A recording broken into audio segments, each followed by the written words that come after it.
இன்னைக்கு நம்ம பார்க்க போகிற ஸ்ட்ரக்சர் என்னன்னா ஆஸ் ஃபார் ஆஸ் அப்படிங்கிறதுக்கு தமிழ் அர்த்தம் என்ன அப்படின்னா வரைக்கும், மட்டும் ஆர் ஒரு நிலைப்பாடை பற்றி நம்ம பேசும்போது ஆஸ் ஃபார் ஆஸ் அப்படிங்கிற இந்த ஸ்ட்ரக்சர் நம்ம யூஸ் பண்ணலாம்.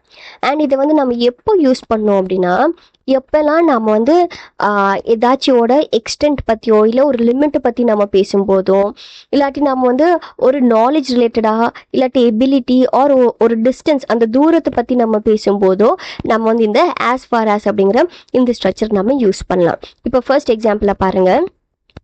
As far as I know, the meeting is still scheduled for tomorrow.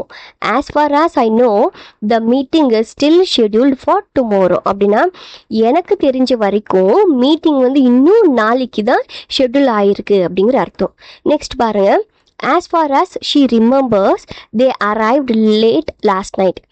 As far as she remembers, they arrived late last night. அப்படின்னா அவங்களுக்கு நினைவு இருக்கும் வரைக்கும் அவங்க லாஸ்ட் நைட் லேட்டாக தான் வந்தாங்க அப்படிங்கிற அர்த்தம். ஸோ இன்னைக்கு நம்ம பார்த்த ஸ்ட்ரக்சர் என்னன்னா ஆஸ் ஃபார் ஆஸ் அப்படின்னா வரைக்கும், மட்டும் ஆர் ஒரு நிலைப்பாட்டை பற்றி நம்ம பேசும்போது ஆஸ் ஃபார் ஆஸ் அப்படிங்கிற இந்த ஸ்ட்ரக்சர் நம்ம யூஸ் பண்ணலாம்.